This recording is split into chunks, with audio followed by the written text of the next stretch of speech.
Okay, let's get started. So the theme of this week is talking about optimizing the assembly output we create. So can we take these programs that we have as input, and on their way to the resulting assembly, can we do intelligent things to avoid either generating so many instructions, or can we generate smarter instructions, use less memory, all these kinds of things. And so today I want to talk about three ideas. There's sort of three different ideas that fall into three different categories of compiler optimization. They're three sort of little ideas on the surface that if you wanted to put in lots of detailed work, or the GCC team wanted to put in years of detailed work, you can see a trajectory spanning out of how you'd put more and more effort into this thing to make things really, really good. In 131, we don't have hundreds of thousands of man and woman hours to put into our compilers. That's what goes into a compiler like GCC.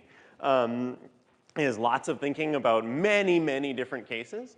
So we're going to talk about some interesting cases today across a few different kinds of compiler optimizations we might try.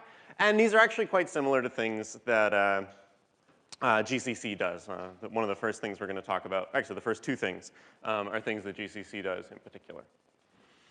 So what I have on the screen here is, on the left-hand side, I just copied the code that we have in our reference implementation for EIF from like Cobra and Diamondback. It's doing what if needs to do. It compiles the conditional expression here called ifexpr, checks if it's a Boolean, because in our language we care about these being Booleans, and then it has the code for the then branch and the code for the else branch, and it checks for trueness too. So what I have on the right-hand side is a more detailed pattern match on EIF than is on the left-hand side. So a more detailed pattern match than what's on the left-hand side. So this left-hand side match will match programs that look like if x, then some E1, else E2. They'll match things that look like if some function call on some value. They'll match any possible if expression that we could write. Any if expression you write, if you parse it, turn it into the abstract syntax, and match it against that case, it'll match, and that's what will compile for it. This right-hand case is only going to match if expressions that look like, keep the names the same here, with some expression in the then and else possession. It's only going to match things, whoops, say greater, not less. It's only going to match things where the thing in conditional position has a greater than sign. Okay. First question for you to talk about, what might be something we could do better if we knew we were matching against this case?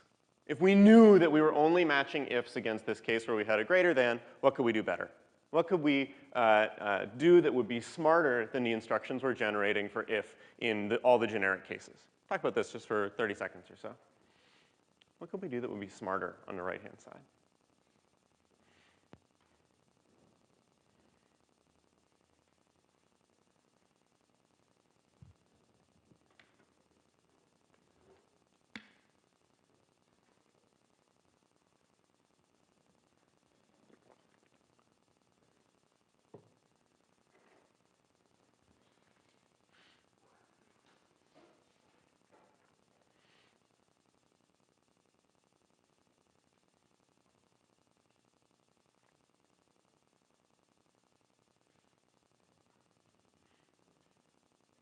There's no talking. Talk about it, talk about it, talk about it. Talk, talk, talk.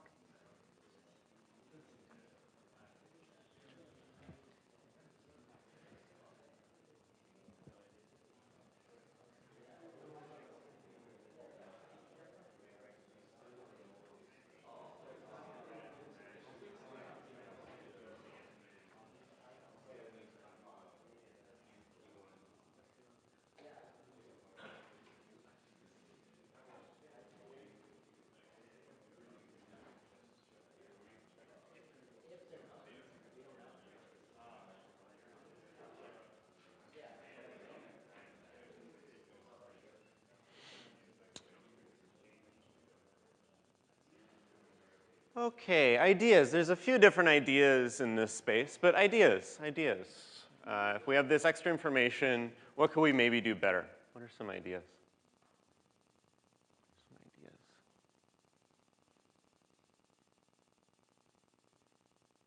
I see nodding. Idea?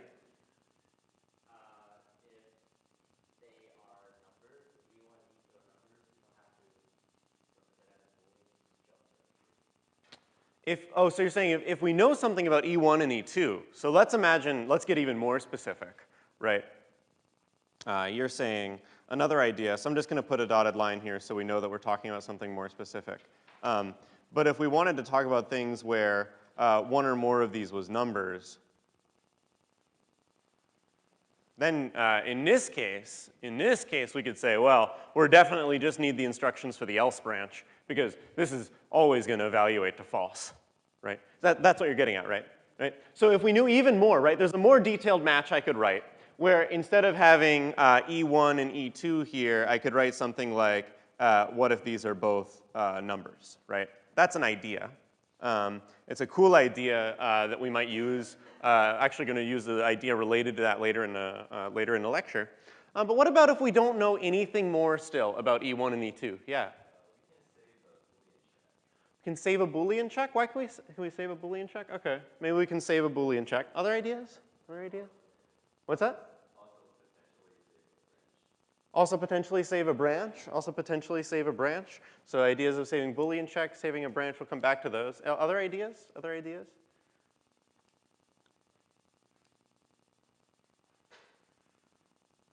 I'm going to come back and say, why can we skip the Boolean check? Why is that okay? Yeah.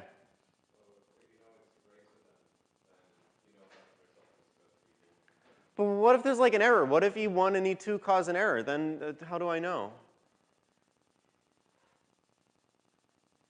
Yeah, so greater than either E1 or E2 produces an error or they're non-numbers, so greater than produces an error, in which case the program's done. We don't need to worry about the answer for this sub-expression because we got an error, right? And this would be true in many languages, right? In Java, you would no longer worry about the answer for this sub-expression in an if. If an exception was thrown, some exception handler is going to handle that. You don't have to worry about it locally here. So greater than always returns a Boolean, always puts a Boolean in EAX as long as it succeeds. And we don't have to worry about the failure case because the code we're generating here isn't the code for that isn't the code that handles errors. So we know, since we know that the result of greater than must be a Boolean, we don't need this entire test bool chunk. This part of inserting the code for test bool and where we add it in the list here, these don't need to be part of this match.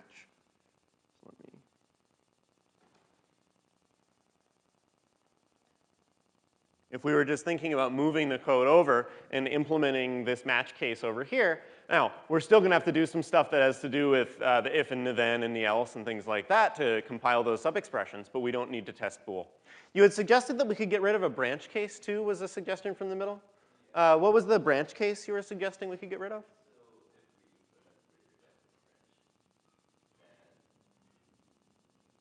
If we implement greater than with branch. Oh, so are you saying like inside the greater than operation, there might be a branch in there, and we can make that branch do the if thing instead. So maybe we could get clever with compiling the greater than at the same time as the if, right? So there'd be some opportunities there. Okay, so maybe we could go deeper into exploring that option. The point I had in mind when I put this up, that's an interesting idea. I didn't have that idea in mind when I picked this example. The main thing I had in mind when I picked this example is pointing out this bool case, that we can get rid of this Boolean check by virtue of the fact that we know that if we're doing a greater in the conditional position, it's going to produce a Boolean, so there's no need to check. There's no way that omitting this code could cause this program to have a different answer or have an error when there wasn't an error before, et cetera. It's going to have the same answers. So that's pretty interesting. It means that we could write these more detailed match cases on some expressions. In the current compilers we have, this is particularly useful in expressions that do these tag checks for errors. But there's other cases where this can be useful as well. We can write these more detailed match cases and do a better job of selecting which instructions we generate for a given expression. Okay? So this idea has a name. I'm just going to write it over here. This idea is called, well, there's a huge family of techniques here. But the overall idea is called instruction selection. And this is getting at this idea that right now, we've written sort of one case for each expression in our language, right? EF has one case that matches it in the compiler. EBool, enum, EApp, everything has one case that matches it in the compiler. And there's only one option for which instructions we generate for each expression. We generate it. And the idea of instruction selection is, well, if we use more information about what's going on around an expression, we can do some smarter things when we generate code. Omitting checks like this is one idea. So I want to talk about this more generally, but before I talk about it more generally, I want to put a few examples up here. So another set of examples here. These are nested matches on Plus. And they need some letters. And the question I want to ask is which of these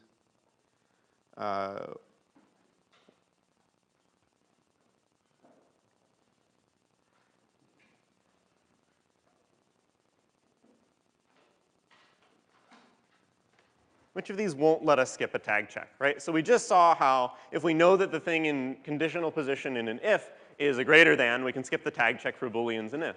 What about this? So here's 4 options of nested binary operators.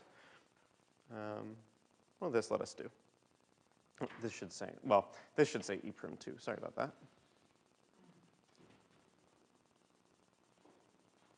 Just for consistency, write them all that way.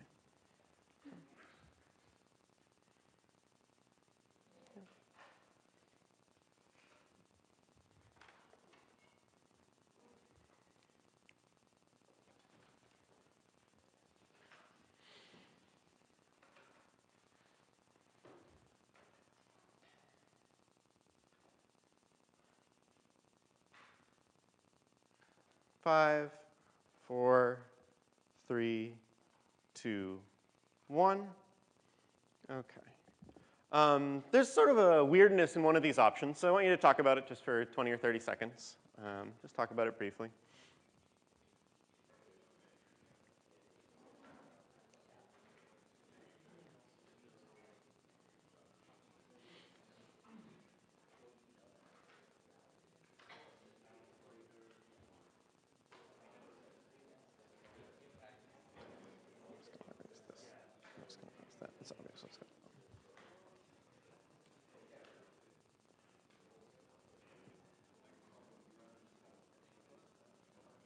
Okay, so so first of all, what's the answer here, or at least like the most obvious answer here? Well, in B and C, we're doing a plus, and then we know that the first argument is either a number or another plus. And we know that numbers, well, numbers don't need to be checked for being numbers, and we know that plus expressions have to return numbers. So in B and C, we can definitely omit the tag check for the first argument. Right? We don't have to check the tag of this expression or this expression. We can just skip it and maybe even generate even more intelligent instructions there. In the first case, in answer A, like if we have a function application, we don't know that much locally to this pattern match about what could possibly be returned from that function. The way we have our compiler set up, we don't know much at all about the return values of functions until we call them. So option A, it's really hard to see how we would skip a tag check by using option A. We kind of have to do the function call, see what comes back, and then do the addition with it. So the most obvious answer here is A, and that's sort of the intended answer. But D is intentionally weird. D is intentionally weird. What's weird about D? What's weird about D?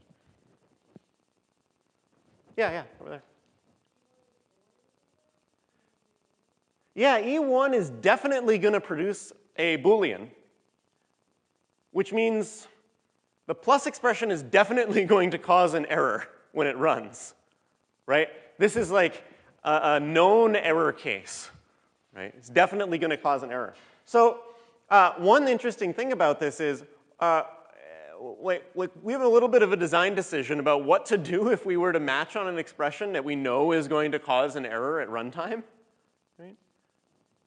According to our definition of an optimization, what should we do? We have a definition of an optimization we gave on Monday. What should we do? Yeah. Maybe call an error right away. Ooh, right away. There's this notion of time. Should we do it in the compiler? That would be maybe as right away as possible, right? As right away as possible is fail with bad, right? Let's give a compiler.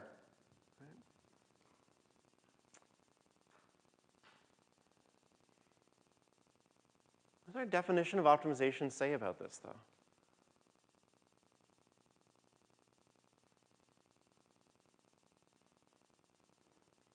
Follow up?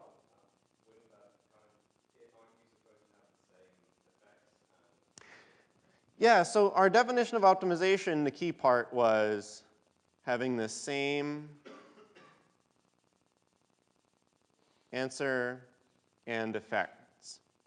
Right? That was the that was the key part of our optimization definition, was that we might generate different instructions which might do something different in terms of speed or memory usage, but the program we generate ought to have the same answer and the same effects.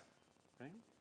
So there's a couple places where we might have answers and effects coming out here. So, and in particular, one of the places we might have interesting things happening, and they're like underscored out right now, is right here. We're going to do this greater than operation on two expressions. What if they have effects? What if they have effects? Right? What if the programmer was expecting something to happen there? What I want you to think about for a minute, what's an example of a program? What's an example of a program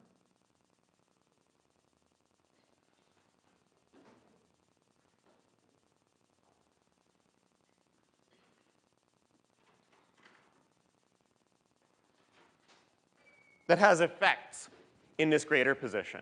Talk about this for a minute. What do I mean by that? What is an example of a program that has effects where I've circled these two underscores for near greater? What's an example of a program that has effects there? Talk about this for a minute.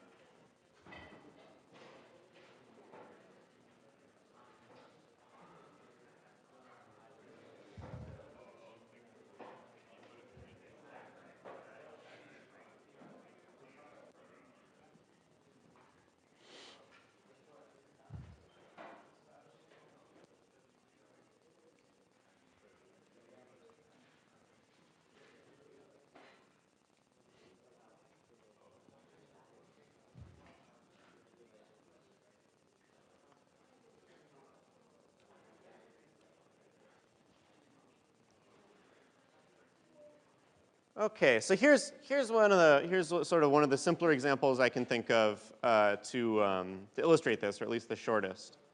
Right? What if we have a program like this?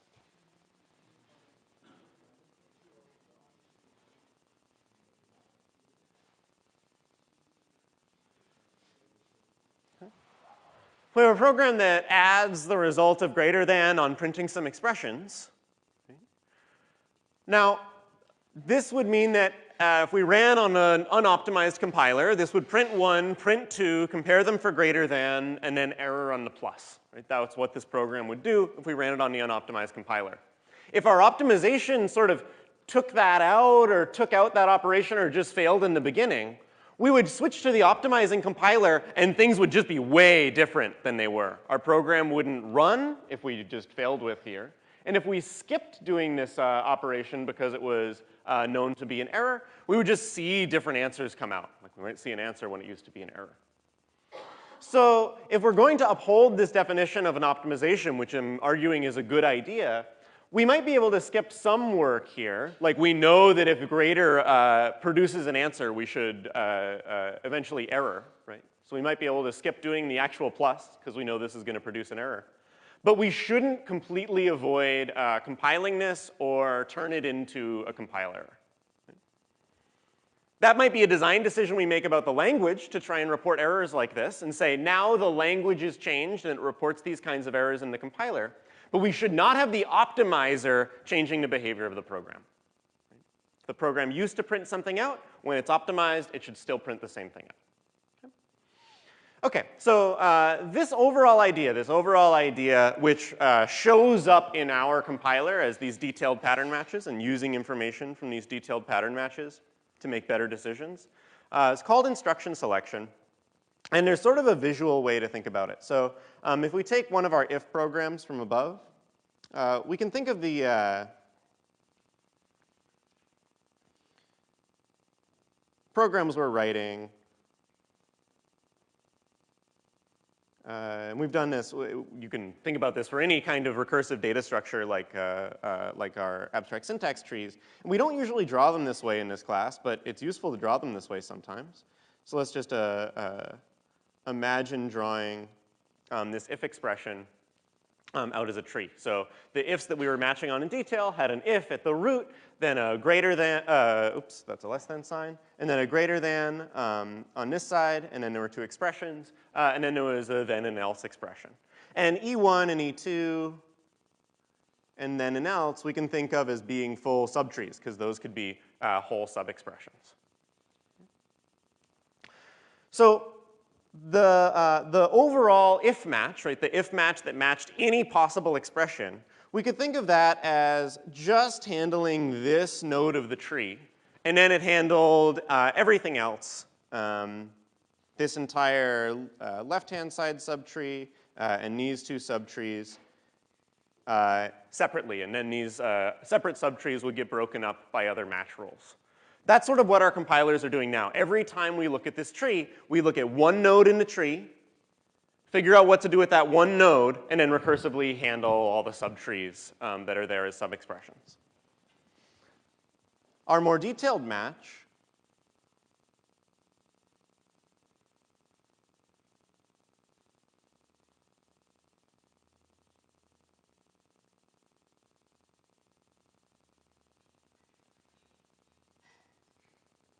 is picking a larger chunk of the tree at a time to handle.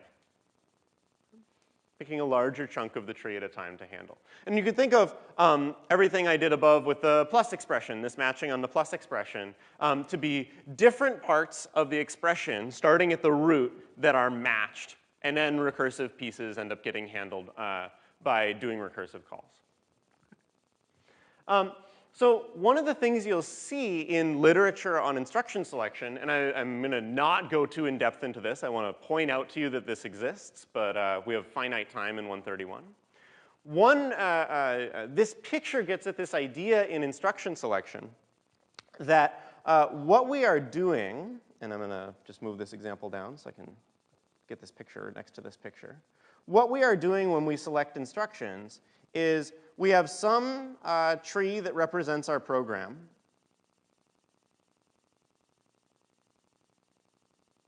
And we've got all of these different ways, and I'm just going to draw them as these abstract shapes off to the side, to compile subsets of nodes in the tree into useful assembly instructions, into useful target machine instructions. And what our compiler is trying to do, one way to view what our compiler's job is to find a complete covering tiling of this tree with different ways we know how to compile nodes. Right? So there might be one tiling that involves grabbing these with this color, grabbing these with this color, grabbing these with this color, and then these down here. That might be one possible way to think about tiling this entire tree with ways we know to turn nodes into instructions. And if you squint at our pattern matches, you could imagine that the purple region here and the red region here are nested matches where we matched on more information. And then the bottommost leaf nodes are things like numbers and Booleans that we just compile very directly.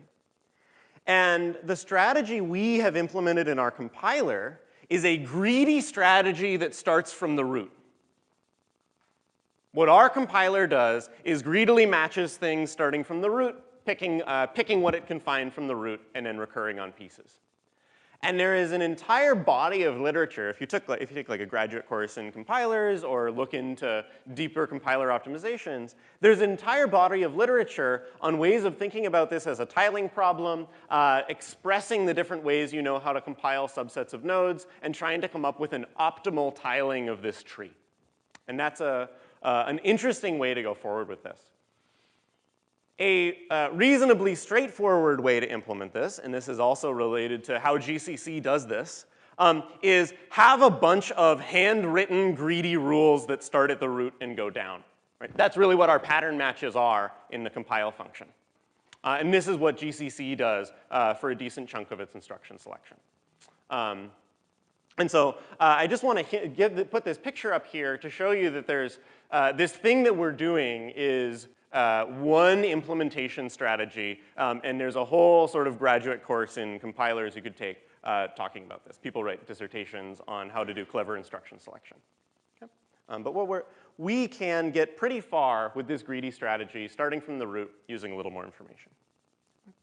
So that's instruction selection, and that's one way we can see from our existing compiler and implement it ourselves how to do a little bit better in generating assembly code.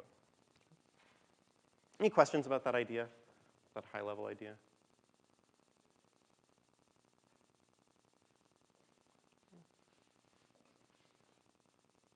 Okay, so did I hang up? Okay, so I'm going to put up some assembly code. I just want to highlight, I actually only want to highlight one piece of this. Because I want to get through all three ideas today. So I want to highlight just one small piece of this. And this is similar to the code that I had up on Monday. The piece I want to highlight is right here. And this is code that you have probably seen in the generated code of your compilers a lot. Right? The pattern that comes up over and over again in the generated code of our compiler. We take the value in EAX, we move it onto the stack, and then we take the value at that stack address and move it back into EAX. And much rejoicing was had at that extra work. Okay? So there is an extremely sort of blunt, straightforward approach to handling this kind of problem in compiled output. Okay?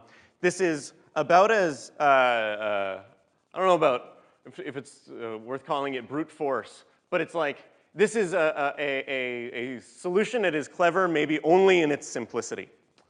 So one way to talk about making this better, avoiding this case in compiled output, is let's imagine writing a function called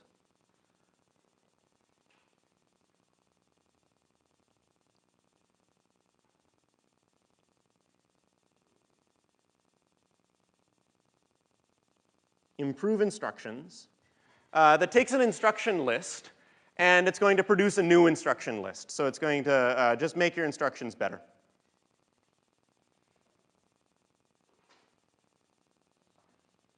Okay. And the idea here is that improve instructions would go in the compiler right before you print out all the instructions. Right, so how do our compilers work? We parse, we compile to get an instruction list, and then we print out all the instructions, right? That's the last step. So let's imagine we improved the instruction list before printing it out. Let's just make it a better instruction list. So one way to do this, and this is where this is almost, a lot of what I'm telling you is the simple thing is done in practice and works. So let's match the instructions with. And let's imagine that at the front of the instruction list, we have an imove of a reg offset with EBP and some number n, and the reg EAX, followed by an imove of reg EAX and a reg offset with the same number there.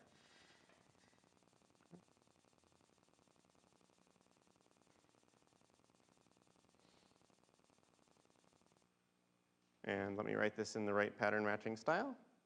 Right, so this thing linked onto this thing, linked onto the rest of the instructions.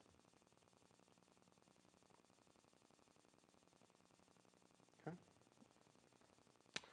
Well, if we're moving EAX onto the stack, and then we're moving the value off the stack back into EAX, we know that which instruction is redundant? Which instruction is redundant, the first instruction or the second instruction? The second, right? We have to move it onto the stack because we might look it up later. We definitely don't need to move it back out of the stack into EAX right now. So we could take this and just turn it into the first instruction here. So the imove with the reg offset, the first one.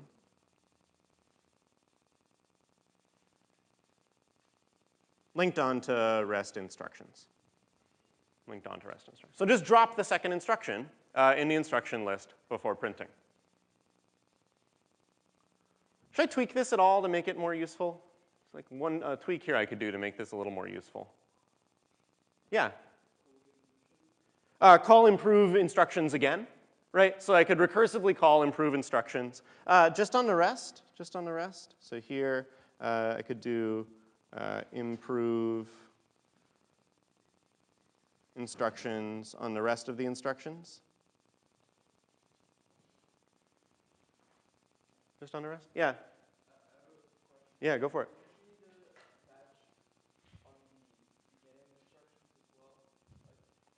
Ah, interesting, yeah.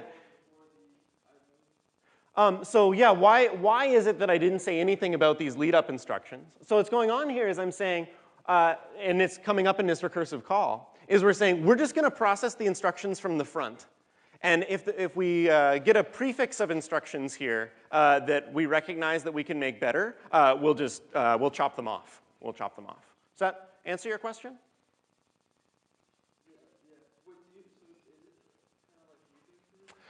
Yeah, so we're talking about this recursive call right now, which I'm sort of saying, well, okay, so we're going to do this recursive call on the rest. Then there is this question of like, are we dropping the first instructions? What's happening to the first instructions? Right? We have to talk about the structure of this function a little bit more. So we're definitely going to recur so that we can loop. What else do we need to worry about? Yeah, yeah.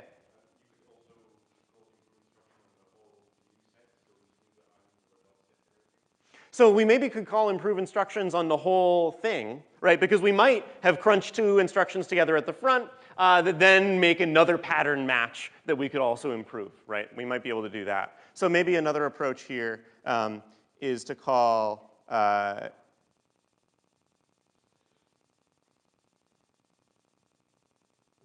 improve instructions on this whole thing, right? So let's.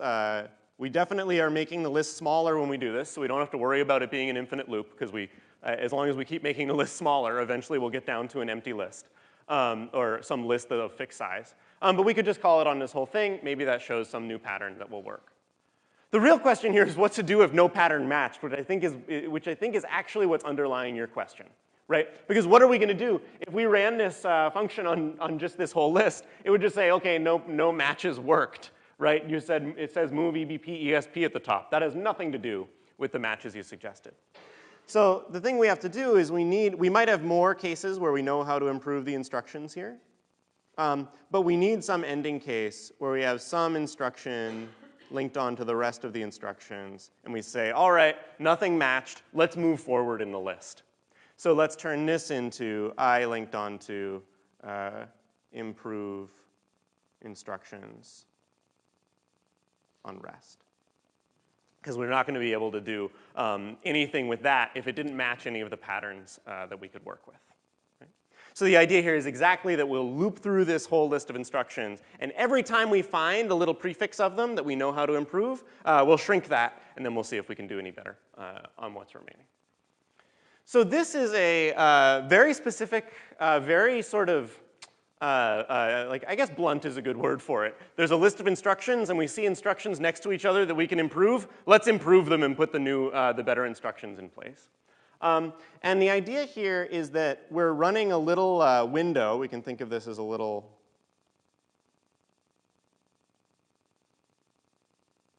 window along the sequence of instructions, and that's a little spot where we're peeping in and trying to use very, very local information, just about 2 or 3 or 4 instructions at a time, to make things better just a little bit. And this idea has the name peephole optimization.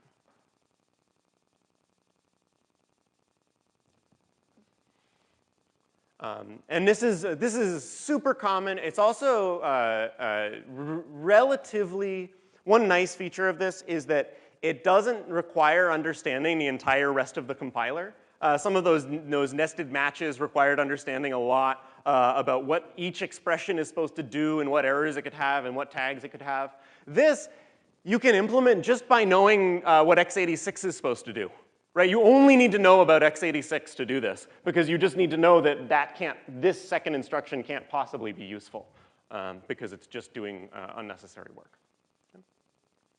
So it's sort of independent of the rest of the compiler, which is nice, and it's pretty much just a loop over the instructions, looking at a few that are next to each other at a time. Yeah?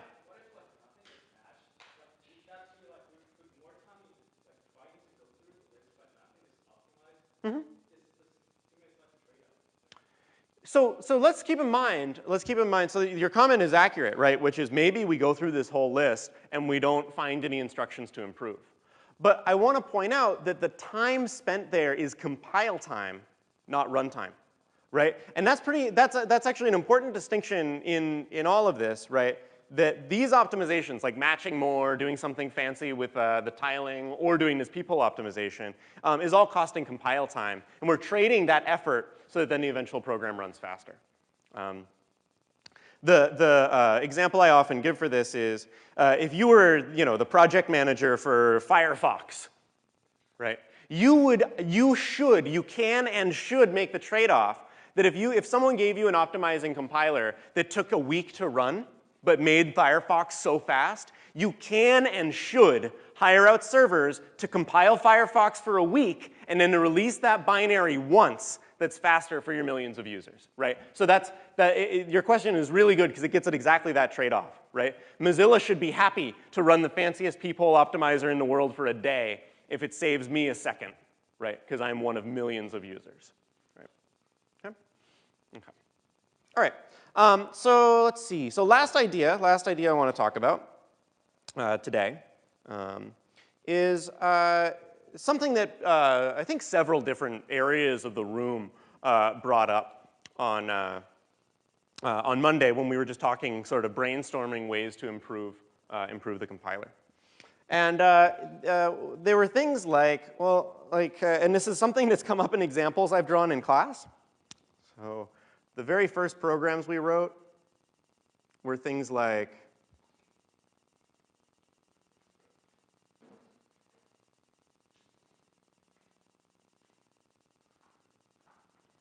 and this was like back in week 2 or 3, and a lot of you were like, Joe, I know that produces 8.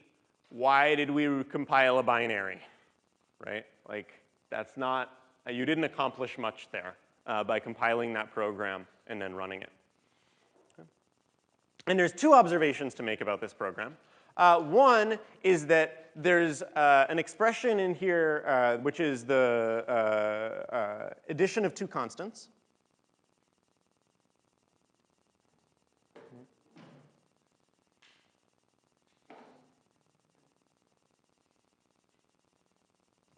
And there's another slightly more subtle thing going on here, which is this is a use of a variable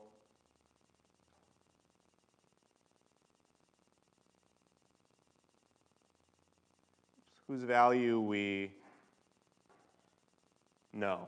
And I'm putting know in quotes because we as people did a lot of reasoning about this to make sure we understood that we were adding 1 and 3. That's not going to do anything like overflow, right? But x is some variable, and we know that its value is going to be 4. There's no way its value would not be 4 when we run this program.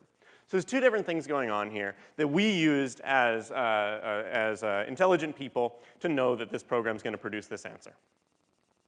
In fact, one thing that sometimes happens in the first couple programming assignments in this course is folks write compilers that are sophisticated enough, and they do this because they probably implemented an interpreter in CSC 130, where if they compiled this program, let's just call this program P for now. If we compiled P, sort of in the sense of what's the best we can do for compiling this program, well, it would be nice if we could compile this program into move EAX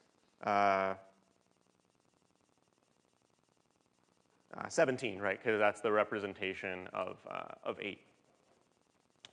That would be cool if when we compiled this program, it just turned into moving the answer into EAX. And there was actually a few of you who did something like this. It was actually kind of slowed you down when you got to handling input because you couldn't handle all of the unknown values that could be coming into a program. But for a program with all known values, we can actually write into our compiler enough smarts so that it can figure out what these constants should be and generate much better code for some of these cases. And one way we could do this, is there a way we could do this based on what we know so far? A way we could do, let's say, maybe the green stuff, the +1, 3, based on what we know so far?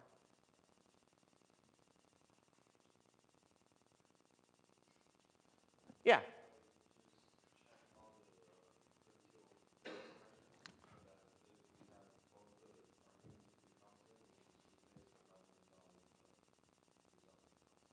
Right, so one idea is a good idea to do instruction selection, right? And we could say E prim 2 of plus with an enum and an enum just gets a special compilation, right? Maybe that just adds the two numbers together and compiles to a single move instruction. So that's one idea. But it doesn't help us with this other issue of this x variable whose value we know. So one of these things seems like it might be an instruction selection kind of thing, but the other one doesn't seem like it can be an instruction selection kind of thing, especially if that x, the use of that x is sort of far away from where it's defined. But these are related ideas because they both have to do with values that we know when we're compiling the program have to be a particular value. We don't need to wait and run the program to figure out what value they are. So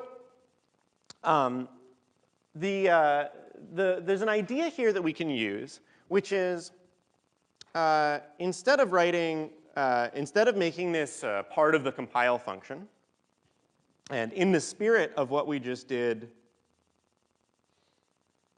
for peephole optimizations, let's imagine a function called improve expression that takes an expression and produces an expression that is better, that is shorter or has fewer sub-expressions or does less work somehow. Let's imagine we could write that. Let's write improve expression.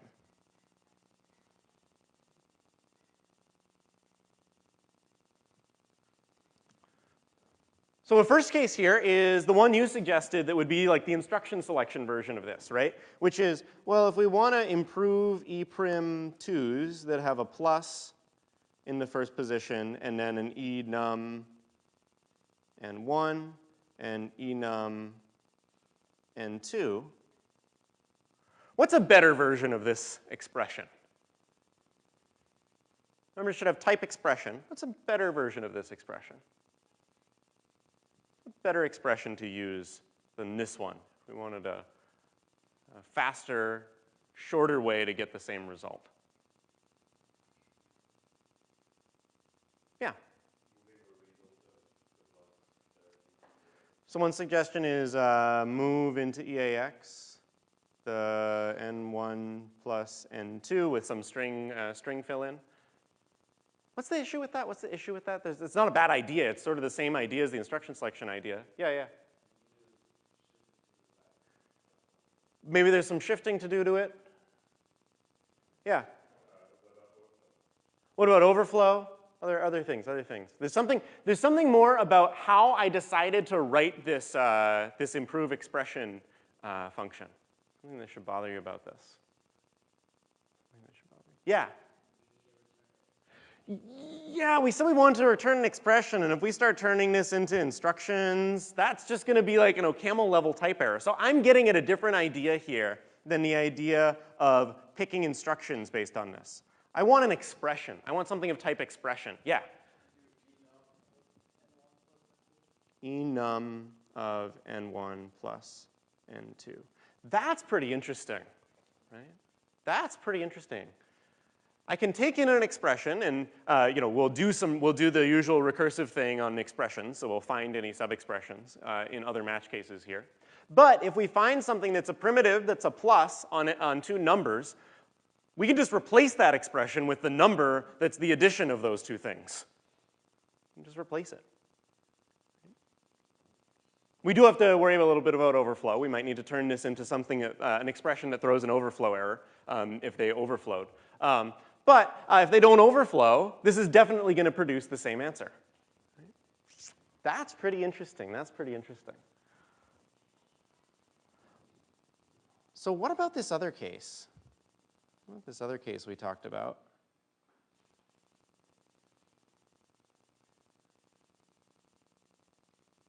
And I'm going to make it a slightly simpler case just to, I'm going to imagine that there's a number in the let, not some compound expression, but a number in the let binding position. How could we improve that expression?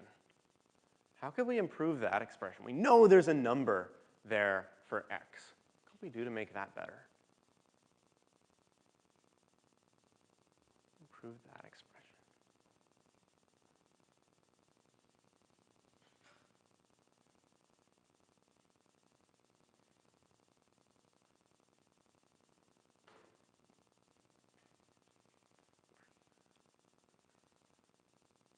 Yeah.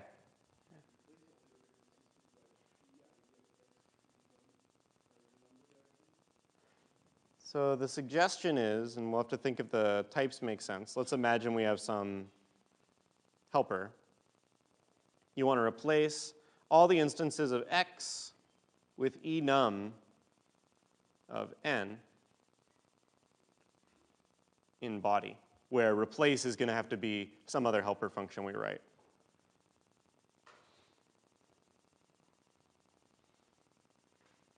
Oops.